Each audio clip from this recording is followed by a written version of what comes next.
Le royaume de Khalef était connu comme l'un des royaumes les plus paisibles. Le peuple vivait heureux. Les femmes vendaient des fruits au marché, les hommes travaillaient dans les champs et les enfants couraient partout en riant. Au centre du royaume se dressait un grand château en pierre, symbole de protection et de puissance. Dans ce château vivaient le roi et la reine. La reine était très aimée par le peuple. Elle était douce, gentille et toujours prête à aider les pauvres. Quand elle marchait dans la cour du château, elle saluait les serviteurs avec respect. Tout le monde la considérait comme une mère. Mais un jour, quelque chose changea. Une nuit, un serviteur qui nettoyait le couloir entendit un bruit étrange. C'était un bruit faible, comme quelqu'un qui pleurait. Il s'approcha lentement de la porte de la chambre de la reine et il comprit. La reine pleurait. Ses pleurs étaient remplis de tristesse et de peur. Le serviteur eut peur et partit sans faire de bruit. Mais le lendemain, la reine apparut normalement.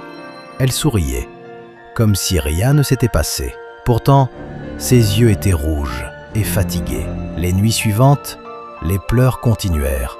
Chaque nuit, toujours à la même heure, les serviteurs commencèrent à avoir peur. Personne ne comprenait ce qui se passait. Pourquoi la reine pleurait-elle? Qui lui faisait du mal? Même le roi changea. Il devint silencieux. Il ne parlait presque plus. Son visage montrait de l'inquiétude. Puis un jour, le roi donna un ordre strict.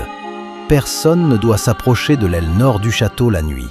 Cet ordre rendit tout le monde encore plus inquiet, car dans ce château rempli de lumière, un sombre mystère venait de naître. Parmi les gardes du château, il y avait un jeune soldat nommé Ardan.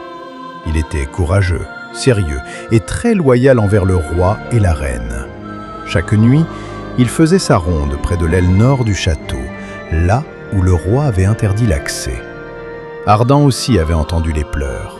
Au début, il pensait que ce n'était que son imagination, peut-être le vent, peut-être un animal dans la cour.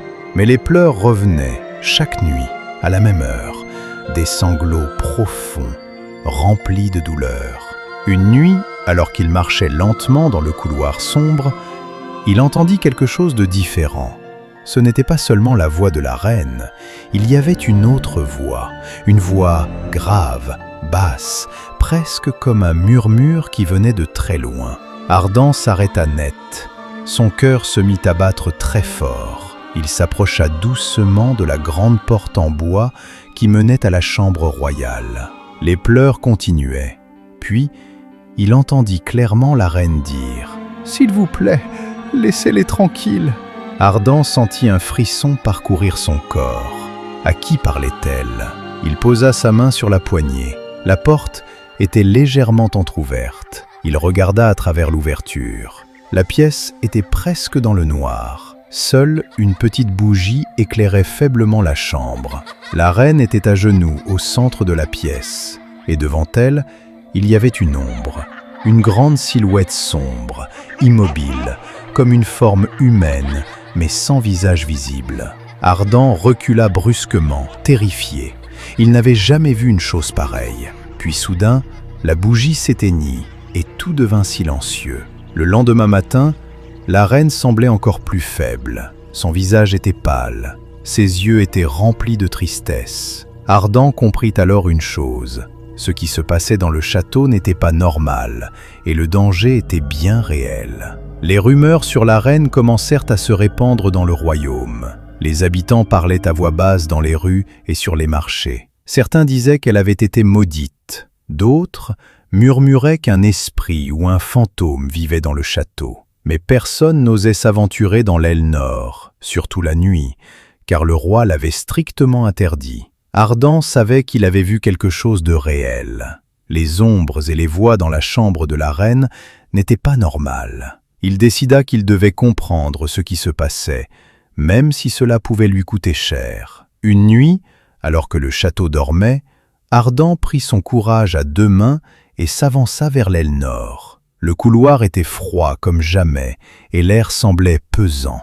Les torches qui éclairaient normalement le chemin s'éteignaient une à une derrière lui. Chaque pas résonnait comme un coup de tonnerre dans le silence. Puis, il arriva devant une vieille porte qu'il n'avait jamais remarquée auparavant. Elle était entr'ouverte. Ardan sentit son cœur s'accélérer, mais il entra doucement. À l'intérieur, il vit la reine. Elle était à genoux, les mains tendues, comme pour supplier quelqu'un ou quelque chose.